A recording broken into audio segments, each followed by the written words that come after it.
हर सुबह मैं कॉलेज जाते वक्त एक अजीब सी छवि देखा करता था। एक बूढ़ा आदमी सड़क के कोने पर झुका हुआ चौक से कुछ बना रहा होता।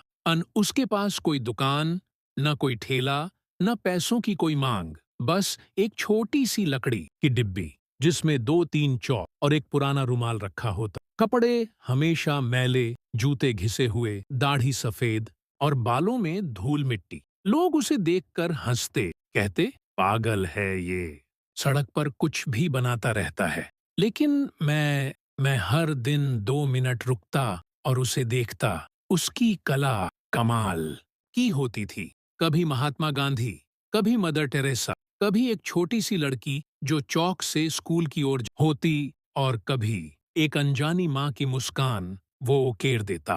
पर लोग उसे नजरअंदाज कर देते। बच्चे उसकी हंसी उड़ाते। कई बार लोग उसके बनाए चित्र पैरों से मिटा देते, पर वो बूढ़ा कभी कुछ नहीं कहता। बस चुपचाप सिर झुकाकर फिर से बनाना शुरू कर देता। एक दिन मेरा धैर्य जवाब दे गया। मैं जाकर उसके पास बैठ गया। मैंने पूछा, बाबा, आप ये सब क्यों बनाते हैं?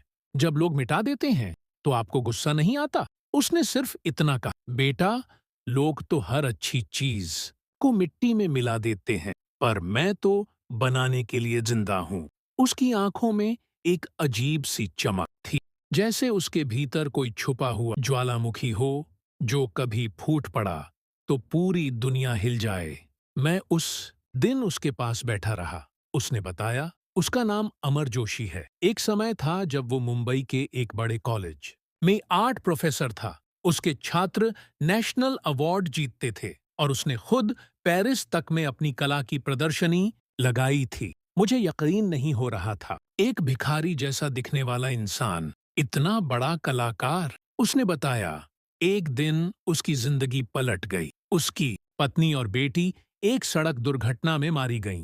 जब वो पेरिस में एक प्रदर्शनी के लिए गया था, उसी वक्त उसके घर में आग लग गई।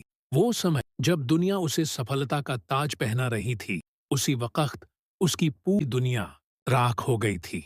उसने सब कुछ छोड़ दिया, पैसा, नाम, ओहदा, सब। बस एक रुमाल लिया, कुछ चौक उठाए और निकल पड़ा, बिना किसी मंजिल के।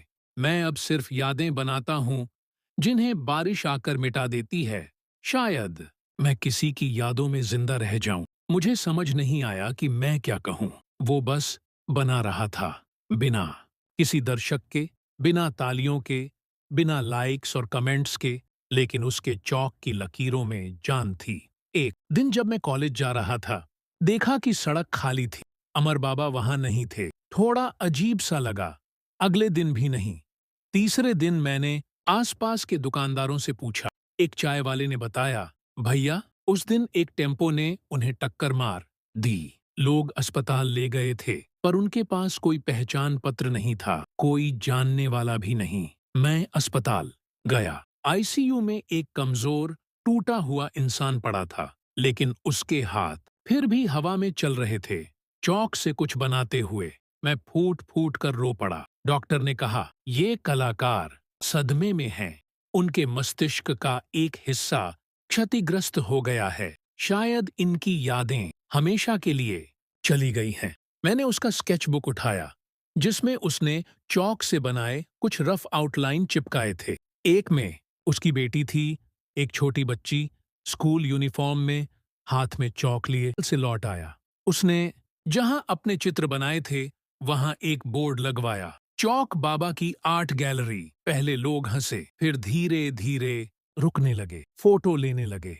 एक लड़की ने उसकी कला को इंस्टाग्राम पर वायरल कर दिया। मुंबई का असली कलाकार, बिना आवाज, बस चौक से। कुछ ही हफ्तों में सोशल मीडिया पर उसकी चर्चा होने लगी। टीवी वाले आए, अखबारों ने लिखा, चौक बाबा, मौन में सिखाने वाला कलाकार। अस्पताल में एक दिन उसने आंखें खोली। मैं उसके पास था। उसने धीरे से पूछा, मेरी बेटी स्कूल गई क्या? मैं मुस्कुराकर बोला, बाबा, अब तो आपकी बेटी पूरी दुनिया है। उसके निधन के कुछ दिन बाद उस जगह पर नगर पालिका ने उसके चौक से बनाए एक चित्र को स्थायी बना दिया और उस सड़क का नाम बदल दिया गया, अमर मार्ग। जब भी मैं उस रास्ते से गुजरता हूँ, लोग रुककर फोटो लेते हैं, पर मैं जानता हूं असली तस्वीर तो उस इंसान के दिल में थी, जिसके पास न ब्रश था न कैनवास, बस कुछ चौक, एक रुमाल और जख्मों से भरा दिल। आज भी जब मैं किसी बच्चे को चौक से लिखते देखता हूं, मुझे अमर बाबा याद आते हैं। एक इंसान जिसे दुनिया ने पागल कहा, पर अंदर से था एक सच्चा कलाकार। कहानी खत्म हो गई, लेकिन उसके बनाए चेहरे आज भी मुंबई के फुटपाथों पर जिंदा हैं।